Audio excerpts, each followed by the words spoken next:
nous prenons soin les uns des autres. Et d'abord, nous retrouvons le docteur Jimmy Mohamed. Bonjour Jimmy. Bonjour Mathieu, bonjour à tous. Bonne année Jimmy. Bonne année à vous Tous aussi, mes aux meilleurs auditeurs. vœux de santé à ceux qui vous sont chers. Enfin, vœux de santé, vous non.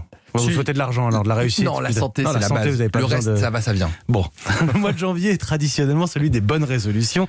Est-ce qu'il est possible de vraiment les tenir jusqu'à la fin de l'année, Jimmy? Alors c'est vrai qu'au tout début du mois de janvier, on décide de se mettre au sport, de mieux manger, d'essayer de faire du régime, d'essayer de prendre du temps pour soi et pour les autres. Sauf qu'en réalité, si on s'intéresse aux chiffres, seuls 10 à 20% des Français vont tenir ces bonnes résolutions. Alors, ça ne veut pas dire qu'il ne faut pas en prendre. Si jamais vous avez décidé d'arrêter de fumer, de pratiquer une activité physique ou de mieux manger, je vous encourage à le faire, mais peut-être qu'il faut se fixer des objectifs un peu plus réalistes pour amorcer un début de changement dans nos comportements et être en meilleure santé par la suite. Et vous avez 3 bonnes résolutions qu'on pourrait tous appliquer? Oui, alors la première, c'est de dormir plus longtemps. Alors ça vous paraît étrange, mais si vous décalez votre coucher de 30 minutes, couchez-vous une demi-heure plus tôt tous les jours. Cette demi-heure, elle est très importante pour 2 raisons. La première, c'est que souvent, la dernière demi-heure, on fait jamais grand-chose d'intéressant. On va traîner sur les réseaux sociaux, on va traîner sur nos mails, on va regarder une série supplémentaire, alors que peut-être on pourrait décaler au lendemain cette chose-là.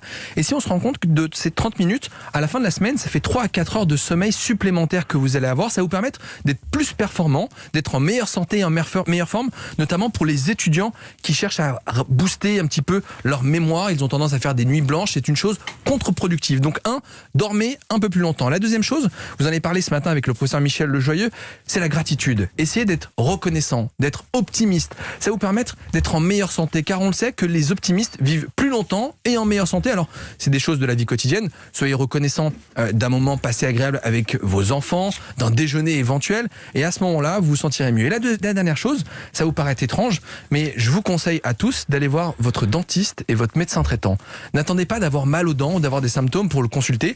Il va peut-être détecter une petite carie, traiter faire un petit détartrage, et votre médecin, allez le voir, même si vous n'avez pas de symptômes, même si vous n'êtes pas malade. Il sera content de vous voir hors période de Covid, ça change un petit peu. Peut-être qu'il vous prescrira des examens complémentaires pour vérifier que votre foie marche bien, que votre rein est en pleine forme et que votre thyroïde ne présente pas de dysfonctionnement. Et puis, dernière chose, alors ça n'engage que moi je n'ai aucun lien d'intérêt avec l'industrie pharmaceutique et n'ai aucun intérêt avec le gouvernement actuel, mais je me ferai vacciner contre le Covid quand le vaccin sera disponible, car je pense que c'est la meilleure façon de retrouver une vie normale. Et peut-être de s'aérer l'esprit un petit peu aussi, Exactement, de se relâcher un petit peu. Merci beaucoup Jimmy Mohamed, quelques bonnes résolutions à tenir. On en reparle au 31 décembre prochain. Avec plaisir.